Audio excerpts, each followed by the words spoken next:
एक गांव के पास में एक तांत्रिक रहता था।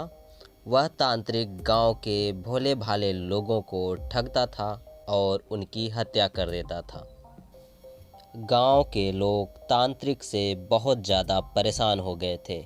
आखिर में वो निर्णय लेते हैं कि तांत्रिक को जला दिया जाए। तांत्रिक को तांत्रिक के ही कुर्सी पर बैठाकर उसको जला दिया जाता है। कुछ समय बाद राज और मोहित उसी रास्ते से शहर से वापस आ रहे थे जहाँ पर तांत्रिक को जलाया गया था। चलते चलते कुछ दूर चलने पर अचानक से मोहित को वो कुर्सी दिखाई देती है और वह जाकर उस पर बैठ जाता है। कुर्सी पर बैठते ही तांत्रिक की आत्मा मोहित के शरीर में प्रवेश कर जाती है।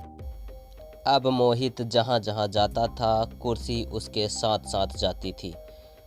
राज चाहता था कि वह तांत्रिक की आत्मा को मोहित के शरीर से निकाल सके, लेकिन वह ऐसा नहीं कर पा रहा था। उसने कई तांत्रिक को भी मोहित को दिखाया। सभी तांत्रिक इस काम में असफल रहे। सभी गांव वाले मिलकर मोहित के शरीर से तांत्रिक की आत्मा को निकालने के लिए एक तरकीब लगाते हैं कि यदि मोहित को इस कुर्सी से हटा दिया जाए या कुर्सी पर से उठा दिया जाए तो तांत्रिक की आत्मा स्वयं ही मोहित से अलग हो जाएगी।